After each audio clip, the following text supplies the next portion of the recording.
Olá, saudações a todos, sejam todos bem-vindos, meus desejos de muita paz. Continuando os nossos estudos do livro Missionários da Luz, nós estamos vendo o capítulo 10, Materialização. Semana passada nós paramos num ponto em que André Luiz, junto de Alexandre e junto de Calimério, é um outro amigo de Alexandre, né, que tem um posto superior ao dele e que ele administra, ele coordena, supervisiona esses trabalhos de materialização. Então eles chegaram ali à residência onde iria haver trabalho, né, de materialização, já aprovado por ele, a participação de Alexandre e de André Luiz, e estão observando toda a preparação do ambiente, os cuidados que devem ser tomados, né? A delicadeza, a responsabilidade muito grande nesse tipo de trabalho com relação à saúde física dos médiuns, à doação de energias. Então está sendo feito todo um preparo no ambiente, uma limpeza nas vibrações, um isolamento, né, das vibrações ali, para que não haja interferência de espíritos perturbadores. E ali eles estão fazendo esse cordão de isolamento, e aí é dito, e o André Luiz fica admirado disso, né, e pergunta para o Alexandre, porque se é feito todo esse trabalho no plano espiritual, ele pergunta se também no plano material não deveria ser feito. É onde nós paramos semana passada, então vamos retomar a leitura aqui com essa pergunta que ele fez. Olha, se é preciso tamanho zelo no que se refere ao nosso campo de serviço, do lado espiritual, né? Não se fará a mesma exigência aos companheiros encarnados com a função de assistentes? Alexandre sorriu, compreendendo a sutileza de minha interrogação, e respondeu: todo o perigo desses trabalhos está na ausência de preparo dos nossos amigos da crosta. Ausência de preparo, olha só. Os quais, na maioria das vezes, alegando impositivos científicos, se furtam a comezinhos princípios de elevação moral. Quando não se verifica o devido cuidado por parte deles, o fracasso pode assumir características terríveis, porque os irmãos que estabelecem as fronteiras vibratórias no exterior do recinto não podem impedir a entrada das entidades inferiores, absolutamente integradas com as suas vítimas terrenas. O que ele está dizendo aqui, então, é que quando os encarnados não tomam os cuidados necessários, né, da elevação, ele fala aqui, né, se furtam a comezinhos princípios, quer dizer, a princípios básicos, né, de fácil entendimento da parte moral. E quando os encarnados não tomam esse cuidado, é muito perigoso. Os irmãos que estabelecem a fronteira vibratória do lado espiritual, eles não conseguem conter as entidades que acompanham esses médiuns, né? que adentram, esses encarnados que adentram a reunião. Eles não conseguem barrar esses que estão junto com os médiuns, os desencarnados que estão junto acompanhando os encarnados. É isso que ele quer dizer. Então ele continua, ele fala: há obsediados que se sentem tão bem na companhia dos perseguidores que imitam as mães terrestres agarradas aos filhos pequeninos, penetrando recintos consagrados a certos serviços com que não se compadece ainda o espírito infantil. Quando os amigos menos avisados ingressam na tarefa em tais condições, as ameaças são verdadeiramente inquietantes, ou seja, a entrada de espíritos obsessores nesses ambientes. Eles não conseguem barrá-los, né? Porque eles estão muito imantados aos obsediados. Então ele fala, as ameaças são verdadeiramente inquietantes.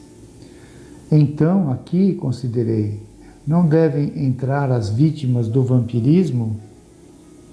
A rigor, não deveriam entrar, falou o instrutor, sorrindo, mesmo porque há outros centros onde podem ser socorridas as vítimas, né, desse tipo de obsessão, do vampirismo, né? Tem outros locais mais adequados a eles.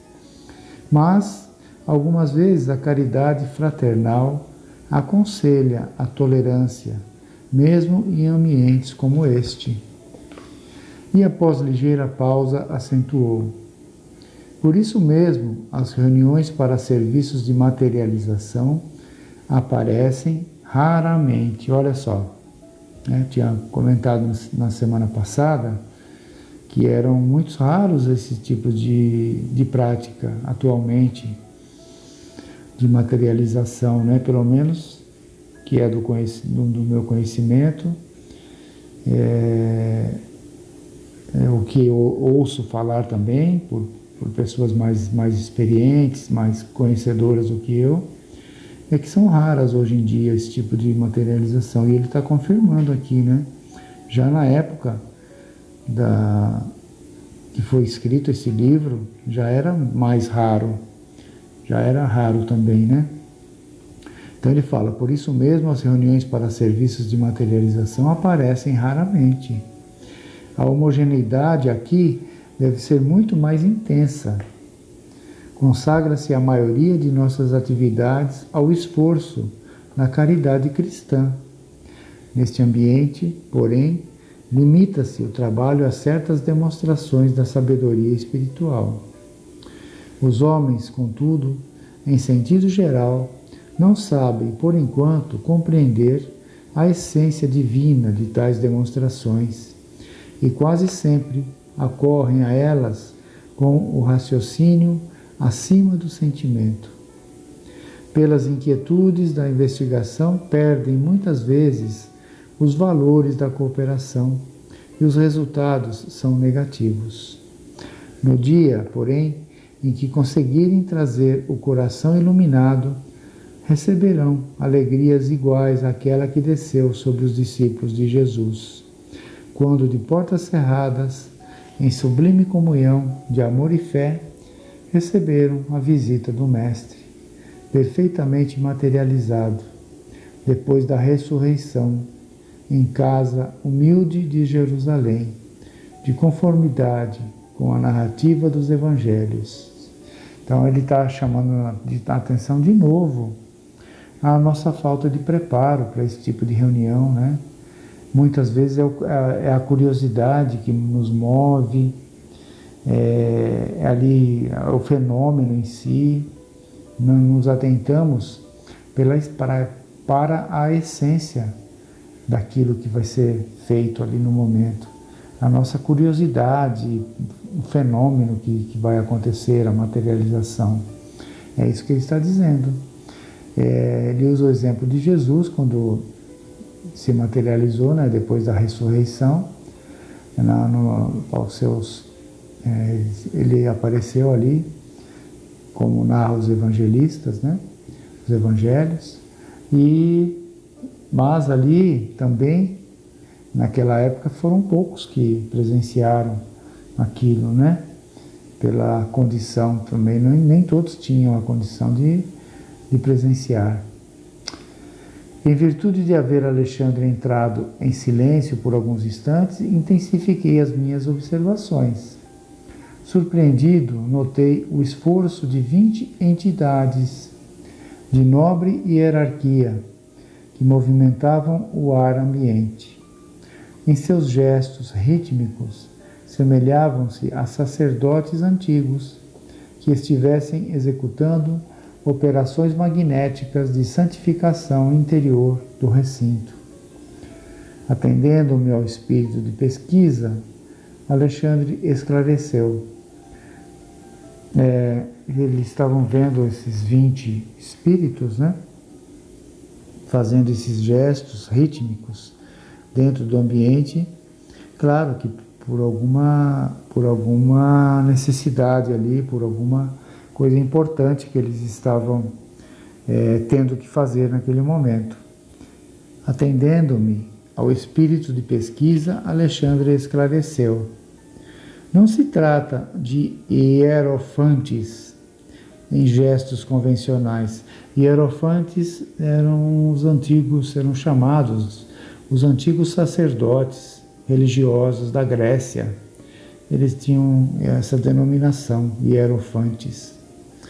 Temos ali esclarecidos cooperadores do serviço, que preparam o ambiente, levando a efeito a ionização da atmosfera. Olha só, eles estavam purificando a atmosfera, combinando recursos para efeitos elétricos e magnéticos. Nos trabalhos desse teor, reclamam-se processos acelerados de materialização e desmaterialização da energia. As entidades manifestantes no campo visual de nossos amigos encarnados quase sempre são criaturas eminentemente ligadas à crosta e aos seus planos de sensações. Mas os organizadores legítimos da tarefa em curso são verdadeiros e competentes orientadores dos planos espirituais, com grandes somas de conhecimento e responsabilidade. Não decorreram muitos instantes e alguns trabalhadores de nossa esfera compareceram, trazendo pequenos aparelhos que me pareceram instrumentos reduzidos de grande potencial elétrico, em virtude dos raios que movimentaram em todas as direções. Olha só, quando nós falamos, muitas vezes ouvimos também que nas sessões, nos centros espíritas,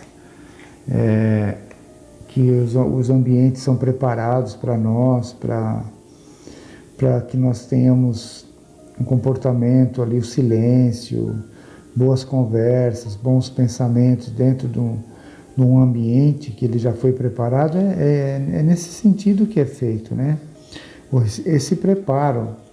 O plano espiritual, ele toma cuidado em preparar todo o ambiente físico para nos receber ali, para receber alguma reunião, algum trabalho que vai ser feito, né? Alguma sessão espírita, algum trabalho. Todos os trabalhos, na verdade, são feitos ali o preparo dos ambientes em que serão reunidas as pessoas, médiuns, e encarnados e desencarnados. Então, quando a gente ouvir que os ambientes estão preparados para nos receber, é isso que foi feito, algo parecido com o que ele está fazendo, a parte, né, da purificação do oxigênio ali, da sala, a parte de usando instrumentos, tipo instrumentos elétricos para purificar o ar, purificar o ambiente, afastar ali e alguns espíritos que estão ali com o intuito de prejudicar mesmo, né? Com esse tipo de procedimento, eles também não se sentem bem e se afastam até, né? Virtude de raios, né? Eles falam raios que movimentam em todas as direções, raios elétricos. Olha só que interessante, todo o preparo do ambiente para ter ali a reunião. Aqui ele está falando em torno de 50 minutos antes da reunião, né? Quando eles chegaram, ele chega com Alexandre, a reunião está marcada para as 21 horas, mas eles chegam 50 minutos antes e presenciam toda essa preparação do ambiente. Então nós vamos parando por aqui hoje, com tantos ensinamentos que nos são dados, com tanta informação para a nossa reflexão, que possamos utilizá-las, né, para o nosso entendimento, para a nossa razão, a nossa consciência realmente de quando participarmos de qualquer trabalho que seja, na casa espírita, tenhamos ali a responsabilidade, o respeito por todos os ambientes, possamos nos comportar adequadamente para não prejudicarmos os trabalhos com a nossa conduta, com os nossos pensamentos. Então ficamos por aqui hoje, fiquem todos em paz, tenham todos uma boa semana, Deus abençoe a todos nós.